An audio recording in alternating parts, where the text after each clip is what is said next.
Hey everyone, today we're going to be covering Arakni, the new assassin hero from Dynasty. We're going to be talking about some strengths and weaknesses, what cards I think are working, what strategies I think are working. I'll have an example deck list, but I believe even from the example deck list, it's already changed by the time that this video comes out. Be sure to check the link down below because there are probably changes I've already made to the deck that you may want to keep up with. Without further ado, let's jump right into it. So Arakni has 40 health, 4 intellect, so pretty standard here. The hero ability is that whenever you play a card with contract, you can look at the top card of your opponent's deck. You may put it on the bottom. This of course synergizes with the new contract cards that were introduced in Dynasty. These are mostly going to be 0 for 4s that block for 3, which is actually pretty good. They're mostly going to be all red attacks, although there are yellows and blues, but those are probably going to be less played. There are a couple 1 for 5s as well, but these are all cards that want to banish the top card and meet the condition, and if they do hit and they do banish the top card, then you're going to get a silver. This is mostly going to synergize with the new equipment's Mask of Perdition and Black Tech Whisperers. These are actually hypothetically very strong equipments that can block for 1. They have battle warrants, so then you can use them afterwards and still use their effect, and then you can actually recur them from your graveyard using the silver tokens that you're getting with the contract cards. Contract cards and Arakni's ability can also be ways to deck manipulate your opponent. If you see a very strong card, for example, on the top, and you think your attack is going to hit and banish it, it actually doesn't even matter sometimes if it even meets a contract's requirement. So let's say, for instance, you are playing against Bravo and you see a Crippling Crush on the top of the deck, and the Bravo doesn't seem like they're in a position where they're going to block your attack. If you actually banish that card, it doesn't matter if it meets a contract or not. You've actually actively removed a threat from your opponent's deck. It really works well into things like banishing Art of War, banishing Spreading Flames, Lava Burst, Rune Blades, banishing Revel in Rune Blood, Channel Mount Heroic, Force of Nature, and so on. Also, if you think your opponent is going to block your card, you're going to also use it to manipulate the top of their deck. So for instance, you could leave a weak card on top, you can put a strong card on the bottom. If you see a very strong power card, for example, and you think your opponent may block out of your attack and it may not hit, then you can actually just put it on the bottom and essentially remove a threat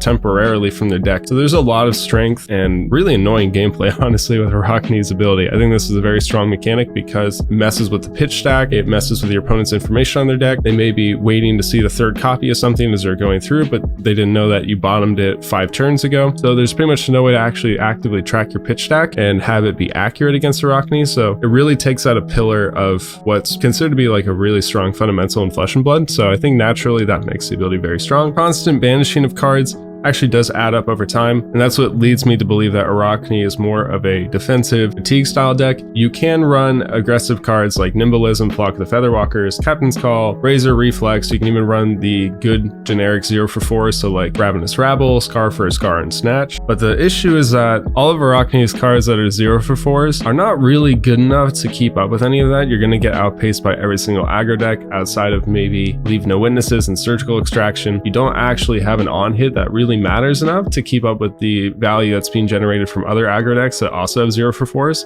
Also, your equipment just isn't proactive enough to really do anything. Now, what you do have is a massive amount of 3 blocks.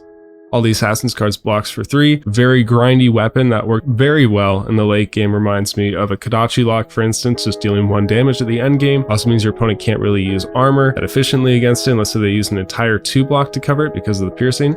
And then it also makes it so that you're able to have these really strong turns where you normally start with a Spider's Bite into a disruptive attack. So Spider's Bite, pitching a blue, you can then use Tunic and play CNC, and now your opponent can't actively block with attack action cards into it unless they want to block 3 cards into the CNC. But you also have things like Leave No Witnesses, Surgical Extraction that can also use Tunic, or you can even pitch a blue and go Spider's Bite into Eradicate and threaten a bunch of cards from your opponent's deck. So you're gonna have really good 2-card hands with the Spider's Bite using a blue, and then late game you're able to pitch 2 blues or pitch a blue, use a Tunic, and rip cards from your opponent. So if your opponent's at 1 and you keep a 2-card hand that has a blue, a 0 for 4, and a Tunic counter, you're pretty much able to win the game at that point because you can pitch the blue, Spider's Bite, your opponent has to block with a card, you use the Tunic resource, Spider's Bite again, your opponent has to block with a card, play a 0 for 4 on a break point. I mean, your opponent doesn't have a defense reaction, they have to block with 2 cards. So 2 cards from you got your opponent's entire hand, and then you just grind out the game from there. It's pretty much no way for your opponent to come back into the game. Get to use a lot of attack reactions This reminds me a little bit of like a warrior, maybe a ninja style deck where you have these really good on hits that your opponent's trying to block and then you just get them in the reaction phase. So mostly going to be using cards like Shred and Cut to the Chase. Should be noted that Shred actually does destroy temper, so if your opponent blocks with a temper equipment that has not blocked before and you shred the equipment, then at the end of that combat chain the equipment will break. So going in this hyper defensive style of the deck, you're going to be running a lot of very efficient blocking cards, so Sink Below, Fate Foreseen, Unmovable. You can also run Sigil of Solace in there to really pad your life total, really get to this grindy board state. You could even include Heart of Fiendal. I haven't tried it personally, but it may be worth exploring. And also in this more grindy style of the deck, you're going to be going for a lot of these really good value plays. The 0/4s that block for 3 are just honestly good value on their own, using the Spider's Bite to then get extra value by removing blocking potential from your opponent's also very strong. So because of that, we are going to be running, or at least I am now currently running, a lot of the good 2-card 7 to 8 value hands, so specifically E-Strike, Vandal's Fighting Spirit, and Wounded Bull. These are all going to be cards that let you block with 2-3 blocks, so block 6, turn 8, you're essentially playing a 14 value hand, which over the course of the game is probably going to outpace a lot of other decks. You also are going to be slowly grinding out the game through banishing cards from your opponent, so because of that, you're going to have them hit their second cycle very quickly as well as your bottoming cards. So when they hit that second cycle a lot sooner than normal, you hopefully have grinded the game out to a point where you are now in a leading position. Your opponent's pitch stack is not stacked the way that they want it to, and they don't really have a late game that can close it out, especially when, if needed to, your hands start blocking for 12. In terms of arm equipment, there's about 3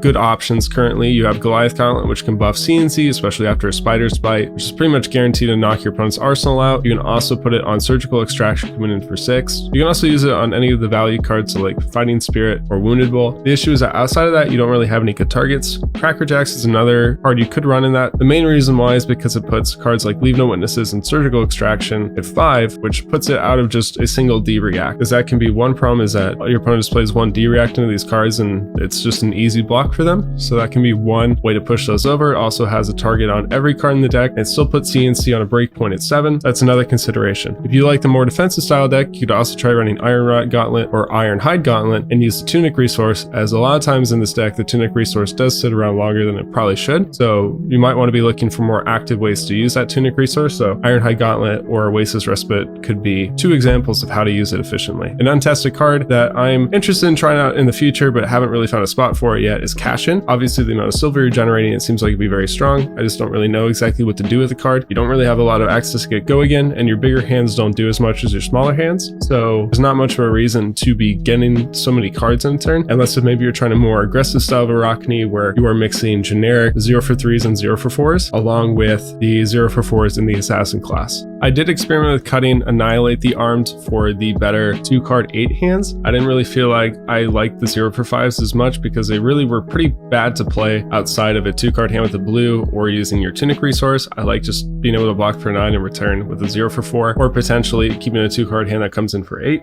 I also cut Payday and Razor Reflex. I didn't feel like these cards really benefited that much in the deck. Your silver generation is pretty consistent anyway, and in matchups where you do have trouble getting silver, Payday isn't going to help you because you actually have to hit and give Go Again. So if the issue is that you can't get silver because your opponent's blocking out all the time, you'll never actually be in a spot where you can even use Payday at all. Razor Reflex felt pretty bad as a 1-cost attack reaction versus a 0-cost attack reaction. You would rather come in with a 0/4 and then play a 0-cost attack reaction like Shred or Cut to the Chase. So I basically cut those cards and then put in the better value cards like Wounded Bull, Fighting Spirit, E-Strike, and that's pretty much the main changes to the deck.